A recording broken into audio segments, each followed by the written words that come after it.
This is the Moraine Valley Library Podcast. I'm Troy. I'm Tish. And today we're going to talk about the upcoming one-book program on Isaac Asimov's I, Robot. We are joined today by two faculty members. Hi, I'm Carrie Millsap-Spears, and I teach composition and literature. And I am Amani Wazwaz, and I also teach composition and literature. Thank you both for being here. Just as a quick overview, I want to read a little bit about the book I, Robot, because I think it's a historic piece and really is foundational in science fiction. So this is from the Encyclopedia Britannica page. I thought they did a very nice job. I, Robot is a collection of 9 short stories by science fiction writer Isaac Asimov that imagines the development of the positronic brain and the development of robots, and it wrestles with the moral implications of that technology. The stories originally appeared in science fiction magazines between 1940 and 1950. In the year 1950, they were first published together in book form. Asimov's treatment of robots as being programmed with ethics rather than as marauding metal monsters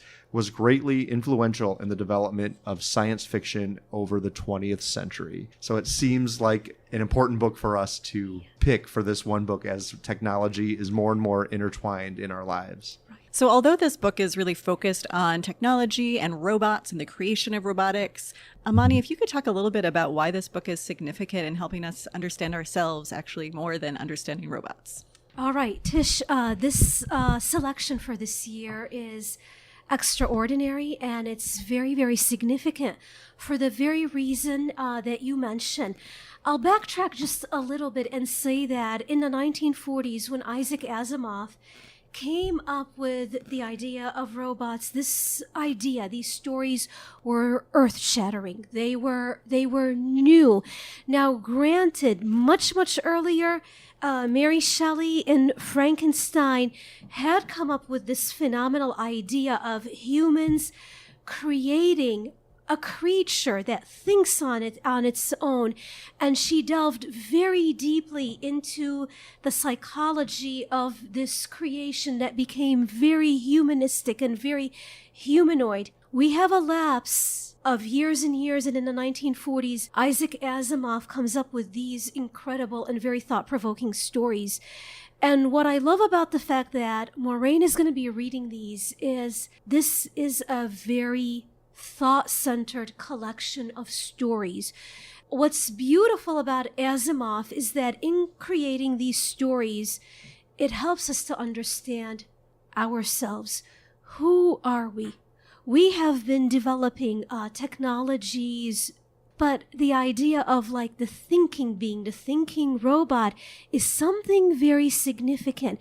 And Asimov starts to have us try to understand our own ways of thinking. For example, in putting us in these situations where we're interacting with robots, he allows us to understand, well, why is it that we develop attachments to such robots? And we see that it's our humanity. It's the way that we interact with robots. We assign them particular traits, and we make memories with them. And it's for the very fact that we create memories and we interact with them that we come to care for them. We come to become attached to them. We become attached to our very own creations. And he's asking us to think of that and to think of what is it that makes a social human being. Just because a child, a teenager, a young adult is interacting with technology and communicating with it, does that make that human being, that child, that teenager, less social, less of a social being? Does it take two human beings interacting with one another to create a fully social, fully functioning human being? Is technology bad? He's opening our hearts and souls to ask these questions. You get characters who are terrified of robots. Robots are not good. They're not good creatures.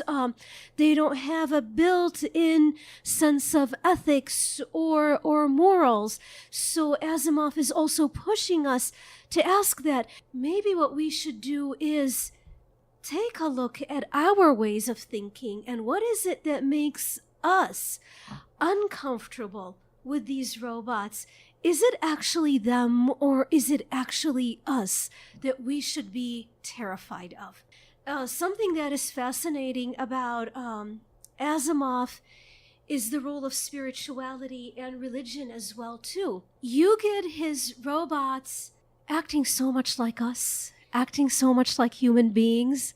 We as humans refuse to accept that we are just skin, bones, and muscle, that we're workers. Oh no, there's got to be a greater reason to our existence.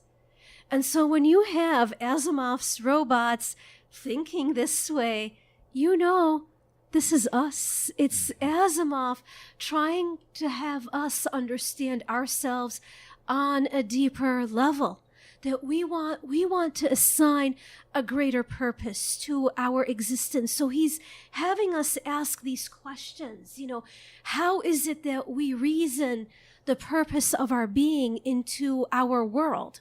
It's as if Asimov is telling us, oh, it's these robots who are thinking that way, but we know this is us. And here we are, human beings, thinking, oh my God, we created something and we've lost control.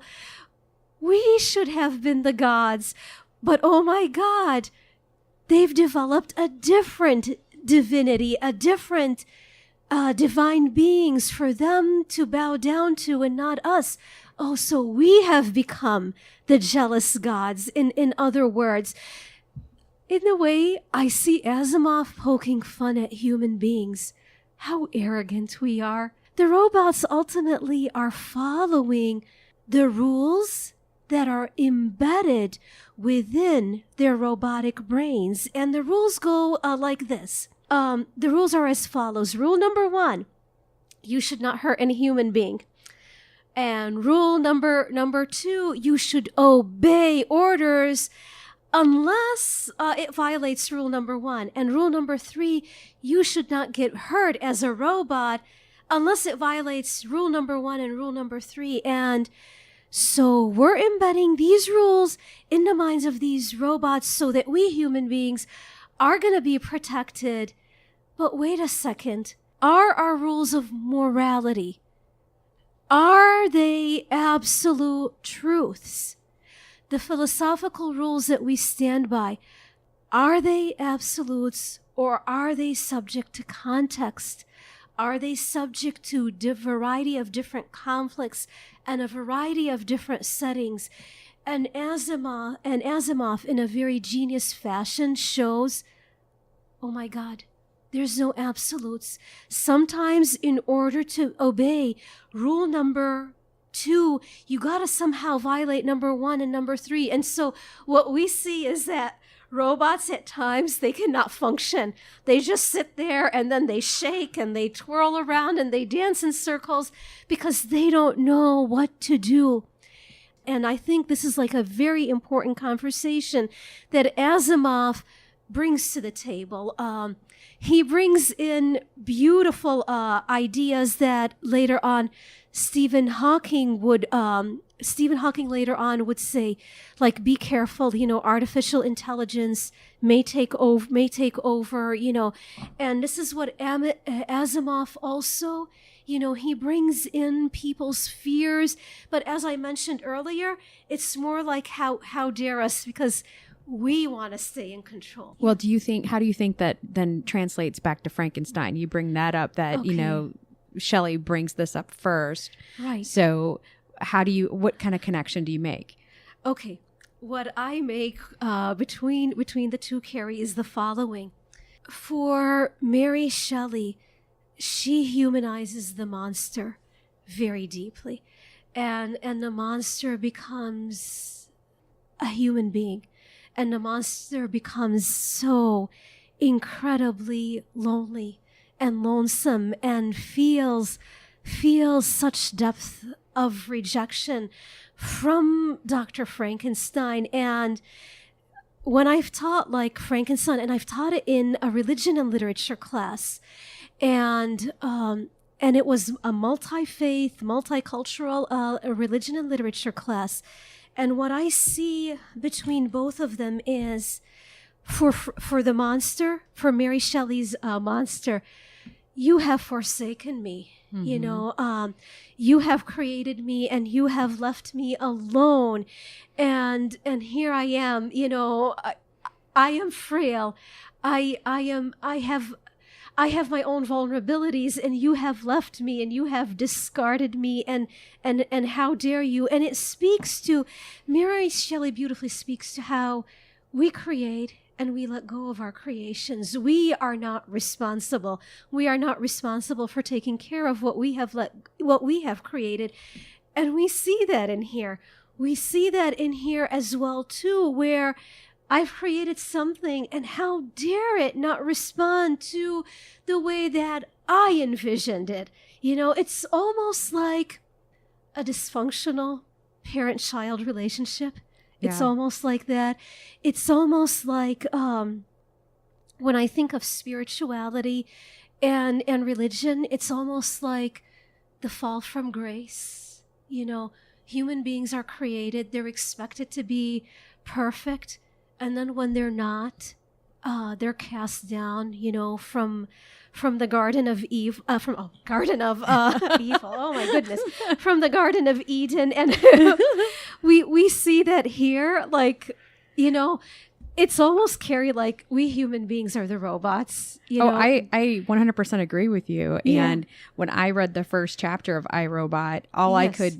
I could imagine was the creature in volume 2 of Frankenstein, and how in the novel he has a voice. And if you watch the James Whale Yes. movies, Right. Frankenstein, The Bride of Frankenstein, and all the other, you know, monster films of that era, the creature doesn't have a voice, and he's very similar to Robbie the robot, right? He exhibits emotions, he can emote, but he can't speak. But one of my favorite passages in the when the creature meets Victor in the countryside and he's begging him for a mate, he says, have I not suffered enough that you seek to increase my misery?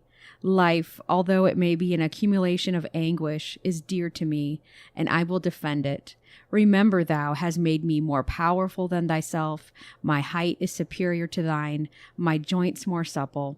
But I will not be tempted to set myself in opposition to thee. I am thy creature, and I will be even mild and docile to my natural Lord and King, if thou wilt perform thy part, which thou owest me.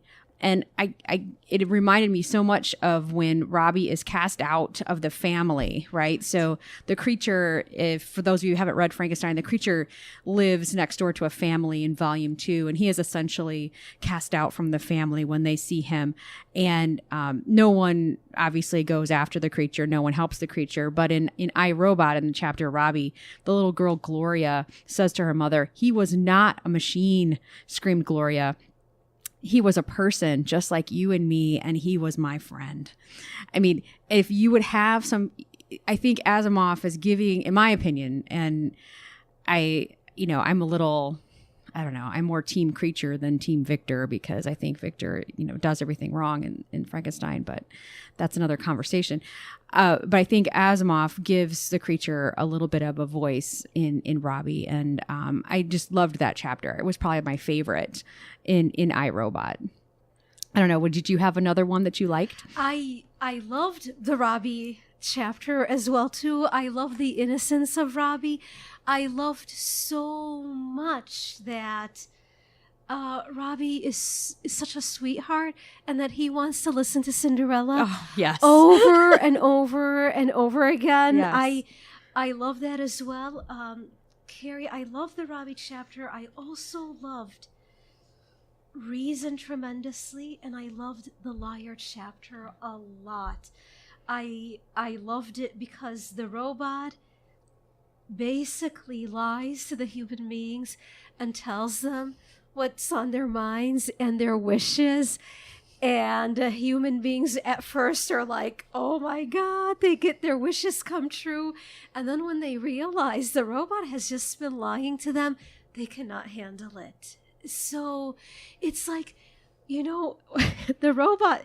Okay, I want to tell you, that robot in there, I think his name was Herbie, right? Mm-hmm, I think so. Okay, Herbie. I loved Robbie. I loved Herbie as well too. And I'm like, oh my God, how dare you do that to Herbie? You know, he was being good. He was being kind and compassionate and telling you your dreams. How dare you do that to him? But again, you know what? In our world, again, you know, Asimov is telling us, what does it mean to be a compassionate human being? What does it mean to be a good human being? Herbie was good. Herbie was compassionate, maybe too compassionate.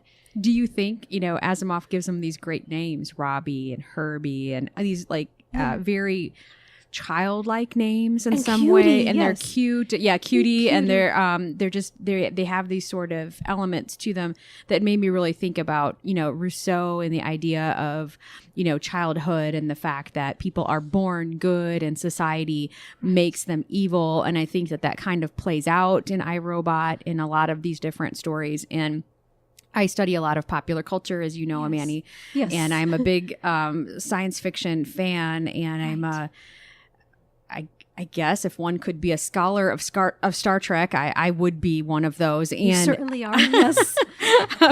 and in Star Trek: The Next Generation, there are a pair of android brothers, quote unquote brothers, and they're played by Brent Spiner, and the characters are Data and his brother Lore, and they're actually sort of like the twin and the evil twin sort of incarnate in these stories, and one actually dresses in black. I mean, it's very on the nose as far as that goes, but the positronic brain is in part of their makeup, and they were created to be better than humans. Data has no emotions. He can feel no emotions, but Lore can feel all the emotions. And so that's where their conflict kind of comes throughout the series. And I just find it kind of interesting. They even actually mention Asimov in some of the episodes and the discussion of these androids. And in one episode in particular, the androids or Data is put on trial to find out if in fact he's real enough to be sentient, right? This idea of sentient beings, can we create them? And that kind of, again, I think Asimov starts those conversations that are pretty typical in popular culture today. I mean, everything from Battlestar Galactica and the Cylons to, you know, Star Trek and the different incarnations of technology through that. But I mean, you even have that in more, you know, realistic stories with Westworld as being another example. Those androids are created for entertainment, you know, so people just go to Westworld to be entertained by these, you know, proto-humans. They look like humans, they feel like humans, but they're not. And so I think that popular culture is kind of taking it into a whole other realm in some ways that we're even farther than what he envisions in this particular set of short stories. But I wanted to ask you one other thing. Sure. You mentioned religion in a couple of ways, and this idea of taking the rule of God. And do you think that the robots see it that way, or that just the creators see it that way? Do I think the robots see it it that way, or do they see that as the rules sort of being religious in nature, or do you think they're just sort of like guidelines, you know, that they follow? Okay, concerning the rules, I think they just follow it. They just follow the rules, and they don't see it as a kind of religion. But in reasoning, which is one of my favorite stories here, what happens is Cutie becomes a thinking, reasoning robot, and he starts thinking of his higher purpose and his place of existence. So when he himself starts asking about his place of existence in the world, he refuses to believe that he is there to replace a worker and be just a worker, and that human beings are just going to go away. And so he even says, you know, I realized that once I started thinking that there is more to me and my place of existence. So it's very interesting that Asimov has the robot thinking this way, but I think what Asimov is trying to say is we think this way. We human beings are meaning makers. we want a higher purpose. And I think he continues this conversation that many, many, many writers and thinkers have been thinking about for the longest time. But I think, Carrie, his genius is he, instead of human beings talking about this in a Shakespearean play, in a regular novel or short story, he has our mirror reflections, which are our robots thinking like us. And this is what I find fascinating. So in terms of the rules, I think it's been embedded into them, but in particularly like the reason chapter, they start to switch it around, and we are the better ones. We are the superior beings, and thou shalt not hurt. Well, I'm smarter than you. I, the robot, am smarter than you, and I will not hurt you. I will do whatever I can not to hurt you. I'll control you. Right. I mean, I think that's sort of like the core of these things. You take these things to a certain extreme, and then you have the sort of aftermath of that extreme sort of positioning in these kind of narratives. So to go back to my example of these androids, the same thing happens with these android brothers. One decides that he will become, the ruler of everyone because he's the smartest. I mean, he has the fastest thinking brain and he can do all these things and he's superhuman in his strength and all of that. But it comes from a position not of wanting to help other people. It's just to want to rule them. And so I think that kind of definitely speaks to what you're saying. And I wanted to mention that you also bring up the idea that popular culture gives us these mirrors that are different from, reading Shakespeare or, any other very difficult texts. And I think some people, and I've met other, faculty from other places and other disciplines who sometimes think pop culture is not necessarily a way to talk about things in a college or in a university level setting. But I would say the opposite is true. It gives us a way into a conversation. It kind of puts our foot into a door into a big conversation. So if I were to bring iRobot into my classroom and we would read the first chapter of Robbie, spoiler alert, that'll probably happen in the fall. Then I will then, maybe pair that with a discussion of maybe James Whale's version of The Creature, and kind of have us start thinking about that before someone would even attempt to read Frankenstein, for example, because it's sort of far removed from us. So can you think of any other examples that you would pair iRobot with? Okay, what I thought of was I would pair up iRobot with the movie Artificial Intelligence, because in Artificial Intelligence, the little boy robot starts to become a feeling being and starts to hunger for the sense of the mother so deeply that he spoiler alert, I apologize, he even starts to hallucinate a mother figure in the end. And that's Spielberg's AI, right? Yeah, that's Spielberg's artificial intelligence. I thought of pairing this book for my Com 101. Either I am going to be teaching this in Com 101 and Com 102 as well too. I thought of that and Spielberg's artificial intelligence, and I also thought of Frankenstein as well too, because he is like such a very humanized monster. So I thought of those two, and I also thought of pairing this with writings by Stephen Hawking, where he warns, against artificial intelligence taking over humanity. Another one is a documentary called Prophets of Doom, where in a certain part they warn against robots taking over us.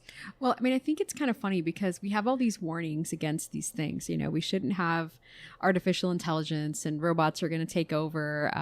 I often show a commercial in my Com 101 class to teach The Straw Man Fallacy, and it's an old Dodge Charger commercial. And it actually says, we've seen that movie, robots are going to harvest our bodies or whatever. And it's just basically talking about if you have too much technology in your car is going to break down. So that's sort of the metaphor used in the commercial. And so we have all these warnings against these things, but yet we still do it. So I went to Lowe's and there are no cashiers. I have to self-check out everything. And so this automation of work, I think, is something else that you brought up. And I think that also is present in Frankenstein too, this idea that we can create beings to take on the jobs that we don't want to do. So I can give you an example from another science fiction series that I'm obsessed with is Battlestar Galactica. And it's the rebooted one, not the one from the 70s where they were way too groovy. But the rebooted one, they built all these machines to take on their jobs. And so essentially the machines become more human, more fully realized, and they think themselves perfect. And they actually create their own religion, to go back to that, so they do everything that Amani said earlier. And then they come back to basically wreak havoc on their creators, out of revenge.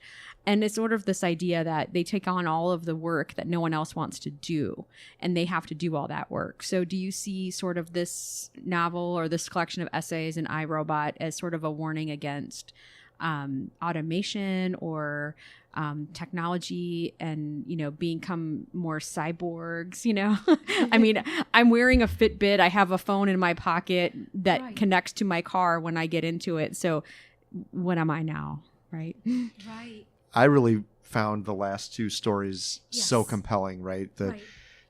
Asking the question, could you tell the difference between a human and a robot? Yeah. And then also, like what is work? What is the economy? And, what if our technology just decides for us that we aren't needed in the economy? And I mean, I think those are key themes that we wanted to talk about over this next year, which is part of the selection of this book.